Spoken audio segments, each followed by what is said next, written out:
these are people who are disingenuous. They're intellectually dishonest. Their argument is intellectually dishonest. And they're just butthurt that, people are resistant to them trying to take over every aspect of the culture. Well, guess what? It's going to continue to happen.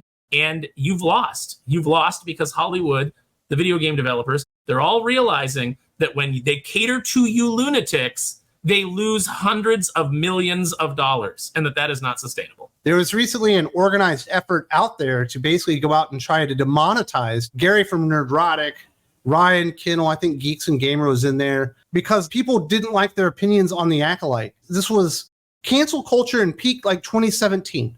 Yeah, I think they forgot what year it was. I looked at it and I just immediately went, well, let me see. Who does YouTube make money off of? Is it these YouTubers, that generate revenue for YouTube? Or is it these 12 people that have worked up a campaign of bots and lunatics to complain, who don't spend any money on anything? Who do you listen to as a business? And in 2017, the answer would have been the lunatics. But now the answer is the moneymakers. So YouTube, I assume they did their due diligence and they looked at what, Gary and Drinker and Geeks and Gamers and all those guys are actually doing. And they said, none of this breaks our terms of service. What does break terms of service, though, is organizing huge campaigns to flag channels like these False people flags. are doing. Mm-hmm. Nerdrotic is obviously a big channel, and certainly Geeks and Gamers and Critical Drinker are much bigger channels than I am here. But they can't sway 50 million people to not watch a TV show. They can't sway 1 million people to not do that. They don't have that much influence and power to go out there and identify something that was clearly bad, not just bad, in their view with their criticisms, and they're certainly all up there for people to see, but go look at the review scores for the people that watched the show that weren't professional critics, and they were all like, yeah, this sucks. And the amount of disinterest in it because no one watched it. It was all there clear as day for everyone to see that the Acolyte was something that nobody that was a hardcore Star Wars fan really was looking forward to.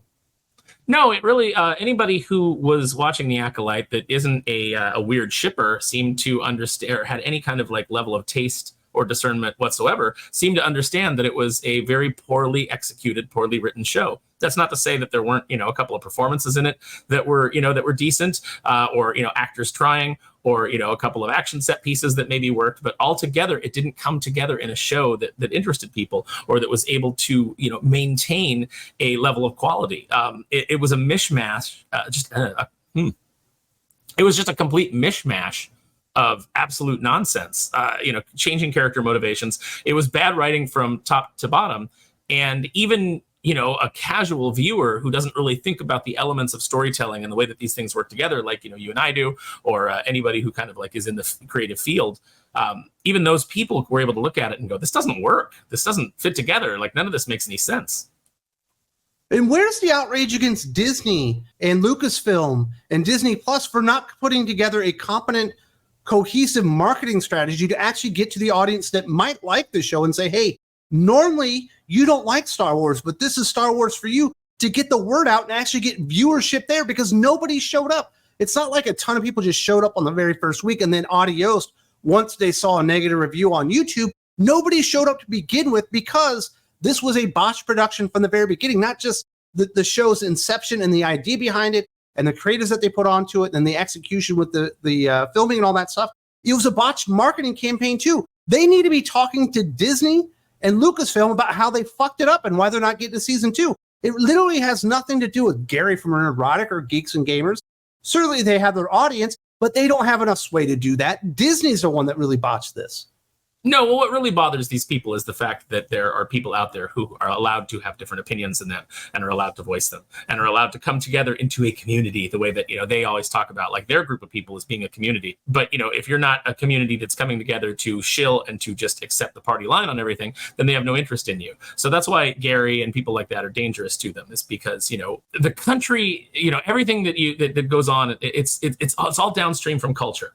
So if you can capture the culture, which is what they want, then they can influence everything else. Well, their influence is waning because people aren't interested in the things that they're projecting out there with these projects, these values that they're putting in there, which are not really values at all. They're just agendas. So what you have is people who cannot win the argument, so they must try to silence the argument. And that's really the problem. I really like your point about, you should be mad at Disney. what you should be mad at Disney about it in particular is if Disney cares about these projects that are diverse, which that seems to be the most important thing to people, that are complaining, is that these projects be diverse. Ask yourself why Disney is not putting top tier talent on these diverse projects. Why are they going out? You can have a diverse cast. You don't necessarily have to have a diverse showrunner if that's not the best person for the job. The person who is running the show should be the best person for the job, and then your cast can be reflective of the values that you want to instill of diversity and inclusion and having, all kinds of different people represented on screen. You can do that and still have a coherent writing staff and a good showrunner. Instead, you handed it to Harvey Weinstein's personal assistant, who's never done anything on this scale. It's just based purely on her identity and, of course, what she may know in Hollywood from working for Harvey Weinstein. What she may know where some bodies are buried. But you gave her this show and she has no ability to execute this. And then you gave her Filoni as an aide, who I think that we all pretty much understand is weak and spineless at this point, and he can't run a show himself. So you've just got a stacked deck of incompetence that's going to shoot this show in the foot, and then you're going to blame the fans because you made a shitty show that nobody liked. YouTube did take this stuff seriously. YouTube rejected the apparent organized cancel campaign that was attempting to get the company to demonetize Gary from Nerdrotic, Jeremy from Geeks and Gamers, and Ryan Kinel of RK Outpost over their criticism of the Acolyte, its cast, in Star Wars in general. Numerous individuals and Disney Star Wars sycophants participated in the cancel campaign, with many of them sharing a letter with YouTube with their demands that aforementioned YouTubers and their channels be demonetized. Stop looking to corporate America to become the new governance. Well, we can't pass a law because that would be unconstitutional. Maybe we can go directly to YouTube and have them demonetize that free speech that way. And they've really tried to go to corporate America, who certainly bought it hook, line, and sinker, several years ago. But I think they've learned their lesson over time that there's literally no money in cancel culture. If anything, it just costs you money in the end. Mm-hmm. Because we all turn away from it. You're the people who you want to spend money on your product. It's I said recently on Twitter, I said, no company survives a war with its customers. You just don't. You can't. It's impossible. So I don't know why you do it. Just produce the product and put it out there. Your brand doesn't need to have an opinion on every issue. Even as a human being, you don't need to have an opinion on every issue. I had a conversation a while back, maybe a few years ago now, but somebody asked me about something that was going on in the news. And I said, I've heard a few things and I've heard a few perspectives on it. I said, but I haven't really looked into it myself, so I don't really have an opinion on that yet. I try to have a real measured approach. Like, I'll give you, this is what I think with the information I have now, but I have under no circumstances done a deep dive on this, so I reserve the right to switch it up. It reminds me of a bit by the great Norm Macdonald, where in his stand-up, where he goes, he's talking about that people sure have a lot of opinions these days. It used to be meet a guy and he had more than 7 opinions. You'd be like, that guy's got a lot of opinions. And it's kind of wild where you have this element that's certainly been trying to overtake culture and take over a lot of different franchises out there that would be very important to people over a long scale period of time. I guess they just thought no one would ever fight back. And certainly you do have channels out there that are gladly and gleefully part of the culture war and kind of fighting back against this and saying no more. I do think it goes a little bit too far every once in a while, but I'm still glad that they're there. People crave authenticity. Whether we have it in our own lives or not, we've all bought into certain lies, throughout our lives. But, I think now, especially when you are being lied to from every, possible corner, there's lies coming at you 24/7 from the media, whether it's in the mainstream media about your politics and about the situation in the world, or whether it's games journalism or it's comics journalism, everything is yellow journalism now. It's all been taken over by propagandists. So people recognize that and they are actively seeking the truth. They're seeking other perspectives. They want to hear things and they want to weigh it for themselves. And I think that there is a great awakening going on right now of critical thinking and people that, are like, wait a minute, this doesn't feel right. And I run into people all the time, they don't know exactly what it is, but they feel like something's wrong. And then when they start to, have a conversation about it, I start to point out well, here's kind of everything that's happening. And then once that's pointed out for them, they kind of start to recognize it. And once they start to look for it, they start to see it everywhere. Everybody's putting on the glasses right now and they live and seeing, that is a problem. They see it everywhere. Mm-hmm. And it's not everywhere. Because if, right now, we just lost James Earl Jones, who played Thulsa Doom in the Conan the Barbarian movie. Awesome performance, not exactly in concert with the way that Thulsa Doom is portrayed in the original books by Robert E. Howard. We have, the portrayal of Red in The Shawshank Redemption by Morgan Freeman. Awesome performance. That's a race swap on that character, but it was great casting. If you did that today, it would feel off to people because they've been so inundated with the culture war and so much of this stuff being shoved down their throats that even when you do it for a good reason, people are starting to reject it. And I do think that's a bad thing. I do too. I think that you can go too far in the other direction. I think that, when you start screaming that Furiosa is woke, that movie was not woke. It was, from my perspective, it was just a little bit boring and slow and kind of. It was too long. It needed to have like 35 minutes cut out. Mm-hmm. And then it would have been like a much tighter kind of ride. But there's still things in there that I absolutely enjoyed. I just didn't enjoy the character of Furiosa very much, and it had nothing to do with her being a girl because I loved Charlize Theron as Furiosa. I thought that movie was badass. So she has 12 lines in the movie. Mm-hmm. Maybe. Mm-hmm. It's tough. It's tough to connect. Yeah, it's tough to connect. Unless you are unbelievably charismatic. For example, you can go watch Soldier with Kurt Russell, where he barely speaks. And you're on board with him because he's so good at like bringing you in with his face and just the way that he's emoting, the way that he's acting. So it really takes something to tie you to a character, and it's an art that's kind of been lost. So it's not that and there's always people that are going to be out there because they have been made gun shy. I have a friend who, like, every time there's a scene in a show now where two women are by themselves, she goes, "Here we go," just like it rolls her eyes because. She's been so trained that anytime you have two women together, they're going to be lesbians. You're going to, here comes the activism, So I'm not surprised that people are doing that. I just want people to kind of be able to break from that and be able to recognize when, something is just, it just happens to have this and it's organic and it feels normal. For example, I've said it multiple times on the Umbrella Academy, when they reveal that Klaus is gay and they have that gay storyline with Klaus, it felt natural. It was built to, and it was constructed in a way that I thought was handled well. And, Klaus remains my favorite character. I haven't watched maybe the last season or the last two. I don't know how many more they did, but those first two seasons, that was my favorite character. Now, getting back to this cancel campaign, YouTube eventually responded to the Rewriting Ripley podcast after the account pressed them to take action, writing, "Hello, Team YouTube. The Star Wars community would at the very least appreciate a formal response or update in regards to our well-documented and pressing concerns about YouTubers pushing prolonged harassment on your platform." YouTube replied, "Thanks for reaching out. Just heard back and confirmed that this content is not violative and will remain up. We totally understand you may not agree with the decision, but we reviewed this video very carefully against our policies." And that's the key. They have policies in there and they didn't violate any of them. None of these YouTubers did. They went and looked at it.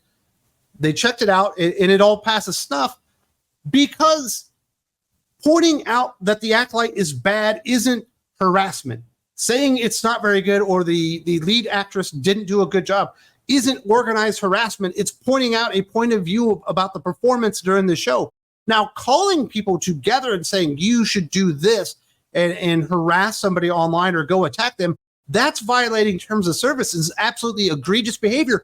But none of these guys ever did that. But you would assume, by the way, that Rewriting Ripley and some of the other podcasters out there that were sending the exact same stupid graphic to YouTube, you would assume that they were literally making people send death threats. That's how they're treating it.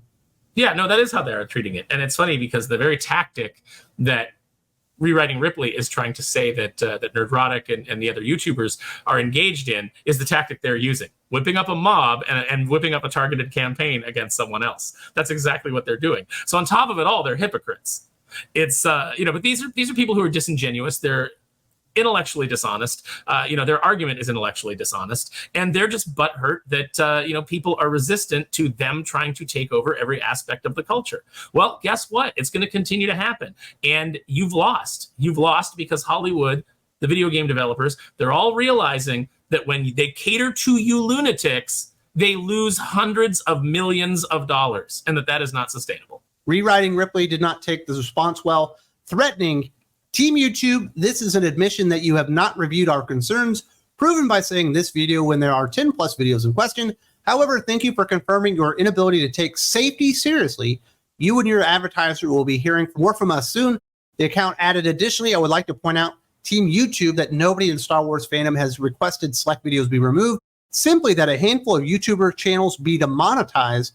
The lack of clarity in your response to address our real concerns is appalling, calling demonetization of competing voices out there in the fandom a safety issue. If I was YouTube, I would have responded to that last missive with just the Dalton meme going, opinions vary. I'm sorry, man. You know what? Life is about hearing things that you don't want to hear. Life is about, sometimes hearing opinions you don't want to hear, and you better get used to it. It sucks. Get a crash helmet, if you don't like it. But, YouTube understands that they could not survive, if they just went and censored every single thing that every person doesn't like. They do plenty of censorship. Don't get me wrong. Yes, they do. They absolutely do. But, they understand that there is a certain amount of lunacy that needs to be rejected. And Rewriting Ripley, you can threaten their advertisers, and you can muster up your 12 people, and you can get all the bots you want and try and do an organized campaign. But you will fail. Well, in that last part, we didn't want the video to be gone that said something we didn't like. We wanted their ability to make money on YouTube to be gone, which tells me this was a jealousy thing. It's not fair that Gary from Nerdrotic, who I don't think is a good speaker or has opinions that I don't agree with, or Jeremy from Geeks and Gamers, or Ryan Kinel, or the Critical Drinker, it's not fair that they're very, very successful and they can do this full time and make a living, with their audience and the content that they put out there. It's time to even the playing field by not allowing them to do it anymore. And then I can be successful. I think it's even more sinister than that, Wes. I think it's simply, I don't like their opinions and I want them punished. I want to rob them of their livelihood for having wrongthink. I think it boils down to that. This world right now is very much embroiled in authoritarians versus people who just want to be free and just want to be left alone. That's what the fight ultimate is. People who want the freedom to live their lives and the people that want to control it. And these people want to control. They don't have any control over their own lives. They don't have any financial power. They don't have anything like that. And it's too hard to work for it. It's too hard to get going and figure out how to actually make yourself successful. So instead, let's do the Marxist thing. Let's throw the hooks up and grab everybody who's elevated and pull them down to our level. Instead of pulling ourselves up, let's be the crabs in the bucket and pull them down. A few years ago, this would have been successful. Yeah, absolutely. But it ain't 2017. It ain't 2018. In cancel culture, I think a lot of people have seen that once you allow cancel culture to even start creeping into your corporate structure or the way that you're managing things, it will overtake everything. And then you end up canceling everything for any reason whatsoever, because you set terrible precedents. You set the rules, you put them out there in your policies and your guidelines. And as long as you follow them, you're in compliance. And that's what this is all about. And I think they are very upset that they don't have the power to kill somebody's livelihood anymore. That was a good amount of power. Mm-hmm. Yeah, and it was satisfying to them. It made them feel good about their failed and miserable lives. So I do want to say this is just the very first part of the Geek Fix on Think Critical Patreon, the weekly podcast Aaron and I do covering all the geek culture type stuff. We get into the culture war, a little bit of comic books there as well. If you would like the full entire podcast, you do need to go to Think Critical Patreon. There's a link in the video description. I hope to see you there.